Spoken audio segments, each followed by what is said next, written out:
Eu quero uma salva de palmas com todas as forças do universo para essa eleição, porque em uma mesma eleição a gente teve o Guilherme Abradolf Lincoln, a gente teve o Ricardo Winston Stalin e junto o Marçal Diógenes. Eu não inventei um apelido bom pro Marçal. Mas é como se ele fosse o Diógenes meio loucão lá no meio de todo mundo, tirando todo mundo, junto com o ímpeto de César. A gente teve o Pablo César cínico. Cínico não de cinismo, mas sim da corrente ideológica do cachorro louco. Foi algo de tirar o fôlego. Pra quem gosta de política, assim, foi de tirar o fôlego. Bom, pessoal, mas agora encerrou-se todo o espetáculo. Ricardo Nunes levou a eleição. Não vou dizer que de lavada, porque eram só dois candidatos. O Boulos precisava ali de mais poucos votos virados e já conseguiria desbancar o Ricardo Nunes.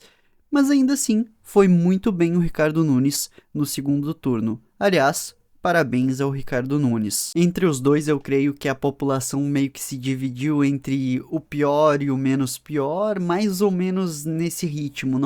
Não eram os candidatos sonhados de todo mundo. Mas como sempre, eu gosto de trazer uma análise sociológica. Vocês perceberam que mesmo com, sei lá, toda uma campanha por votos nulos, a direita conseguiu ter uma consciência política e se uniu para votar em alguém?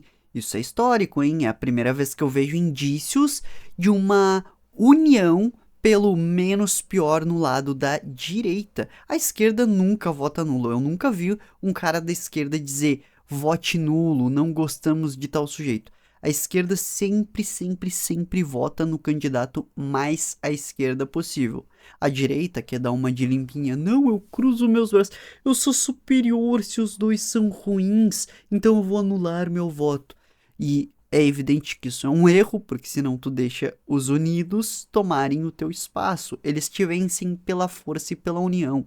Em política, união é uma das palavras mais fortes, porque se não tiver esse um segurar na mão do outro, não se constrói um cenário político. Mas vejam como em poucos anos a direita conseguiu entender a dinâmica política. A esquerda sempre teve muito envolvida na política. O esquerdista médio, em geral, ele parece, para mim, pelo menos, participar muito mais da política do que o direitista médio em geral. Até porque o direitista médio, em geral, tá indo na igreja, tá empreendendo, tá fazendo X, Y, Z. E como o direitista médio ele crê na individualidade, no individualismo, ele não pensa de forma coletiva naturalmente, portanto não tem um motivo específico para ele ficar participando da política. Agora, o esquerdista médio, por ter a mentalidade coletivista, ele tem que estar sempre no coletivo, ele tem que estar sempre vendo o que os outros decidiram para ele pensar igual junto.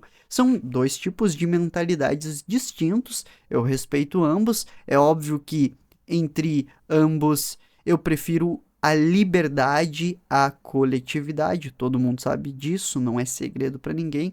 Só que veja como desde a chegada de Jair Bolsonaro ao poder ali em 2018 até agora 2024, foram poucos anos, mas parece que a direita entendeu a necessidade de fazer um jogo político de união, mesmo que seja o menos pior na linguagem chula, né? Enfim, vocês que são de esquerda já passem pro outro lado do barco, porque meio que os ventos intergeracionais estão mudando. A esquerda, que vem de uma ascensão desde 1990, começa a dar indícios de fraqueza. E a direita começa a se unir, começa a eleger vereadores, prefeitos, etc. O que será que isso significa, hein, para os próximos anos? É claro que ainda existe muita água para chover, existe muita coisa para acontecer. No entanto, as pessoas estão partindo para um lado mais liberal, libertário, conservador. Não estão querendo esses movimentos radicais, essas coisas tipo, sei lá, Drex, que pode colocar literalmente a vida financeira do sujeito nas mãos do governo. Aliás, às vezes eu acho que os políticos têm uns problemas emocionais muito graves. Eles estão colocando para fazer a ferramenta que vai monitorar eles, vai monitorar os pais deles, vai monitorar os filhos deles no âmbito financeiro. O Drex, tudo que tu comprar vai ser rastreável, entendeu? Isso é o Drex, vai ser o dinheiro online digital e não vai existir mais dinheiro físico. E tudo que tu fizer vai passar pelos olhos do grande irmão. Aliás, pessoal, deixo aqui para vocês essa recomendação. Leiam este livrinho aqui, ó, 1984, George Orwell. É como se fosse uma pessoa que nasceu normal, com uma mente normal, só que ela nasceu em uma sociedade comunista. Veja como é bela a sociedade comunista. Leia esse livro para entender. Enfim, eu não sei se a direita vai conseguir lutar contra um Drex, porque já tá em cima da hora, já tá quase entrando em andamento o Drex.